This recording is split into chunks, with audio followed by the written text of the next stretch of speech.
তো ইতিমধ্যে আপনারা অনেকেই দেখেছেন প্রত্যেক এলাকায় মাইক দিয়ে প্রচার করা হচ্ছে, যদি আপনার কাছে জিরো ব্যালেন্স সেভিংস অ্যাকাউন্ট থাকে সেক্ষেত্রে আপনি অতি সত্বর স্থানীয় যে ব্রাঞ্চ সেই ব্রাঞ্চে যোগাযোগ করুন, না হলে কিন্তু আপনার টাকা ওঠা বা টাকা জমা করা দুটোই বন্ধ হয়ে যাবে।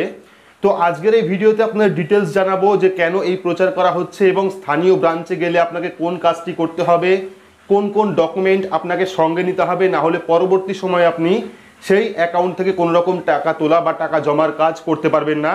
তো বিস্তারিত জানার জন্য অবশ্যই ভিডিওটি শুরু থেকে শেষ পর্যন্ত দেখবেন। ভিডিওটি ভালো লাগলে লাইক করবেন, চ্যানেলটিকে সাবস্ক্রাইব করে পাশে রাখা বেল আইকনটি প্রেস করে নোটিফিকেশন অল করে রাখবেন, সবার সুবিধার্থে ভিডিওটি শেয়ার করবেন।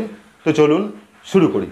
তো যদি আপনার কাছে জিরো ব্যালেন্স সেভিংস অ্যাকাউন্ট থাকে, অর্থাৎ প্রধানমন্ত্রী জনধন যোজনা যে জিরো ব্যালেন্স সেভিংস অ্যাকাউন্ট, সেটা যে কোনো ব্যাংকেই হোক না কেন, যদি আপনার কাছে জিরো ব্যালেন্স সেভিংস অ্যাকাউন্ট থাকে সেক্ষেত্রে কিন্তু অবশ্যই যত তাড়াতাড়ি সম্ভব আপনি স্থানীয় ব্রাঞ্চে গিয়ে কেওয়াইসি করিয়ে নেবেন।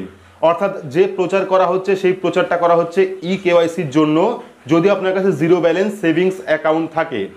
তো নিয়ারেস্ট যে ব্রাঞ্চ রয়েছে, অর্থাৎ আপনার কাছের যে শাখা রয়েছে, যে শাখার থেকে আপনি জিরো ব্যালেন্স সেভিংস অ্যাকাউন্ট তৈরি করেছিলেন, সেটা স্টেট ব্যাংক হোক, পাঞ্জাব ন্যাশনাল ব্যাংক হোক, যে কোনো ব্যাংকের জিরো ব্যালেন্স সেভিংস অ্যাকাউন্ট হোক, আপনি সেই ব্রাঞ্চে যাবেন এবং সেই ব্রাঞ্চে আপনি কোন কোন ডকুমেন্ট নিয়ে যাবেন বা কেওয়াইসির জন্য কোন কোন ডকুমেন্টের প্রয়োজন হয়।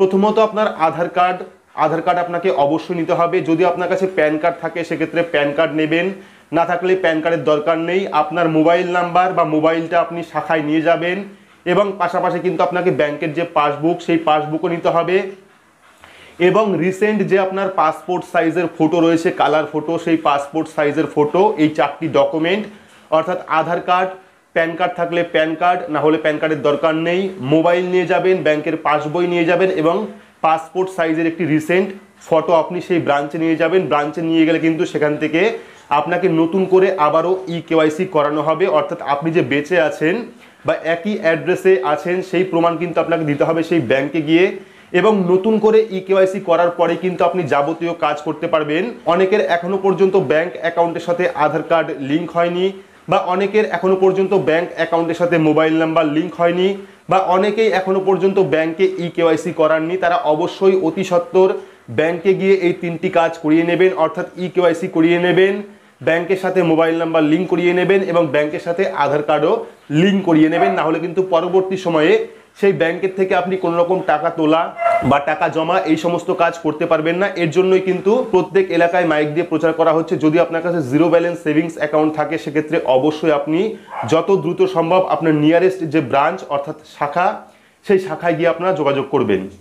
যদি আপনার কাছে স্টেট ব্যাংকে জিরো ব্যালেন্স সেভিংস অ্যাকাউন্ট থাকে সেক্ষেত্রে আপনার কাছের যে স্টেট ব্যাংকের শাখা রয়েছে সেই শাখায় গিয়ে আপনি যাবতীয় ডকুমেন্ট নিয়ে প্যান কার্ড, আধার কার্ড, আপনার ফোন, আপনার পাসপোর্ট সাইজ ফটো এবং পাসবুক নিয়ে যাবেন। সেখান থেকে কিন্তু আপনাকে আপনার ব্যাংক অ্যাকাউন্টে কেওয়াইসি করিয়ে দেবে। তো এটা ছিল একটি জরুরি আপডেট। আশা করছি এই আপডেটটি আপনাদের অনেকেরই কাজে আসবে। তো ভিডিওটি আপনাদের কেমন লাগলো অবশ্যই কমেন্ট বক্সে কমেন্ট করে জানাবেন। ভিডিওটি ভালো লাগলে লাইক করবেন, চ্যানেলটিকে সাবস্ক্রাইব করে পাশে রাখা বেল আইকনটি প্রেস করে নোটিফিকেশন অল করে রাখবেন, সবার সুবিধার্থে ভিডিওটি শেয়ার করবেন। তো আজকের মতো এইটুকুই, ধন্যবাদ।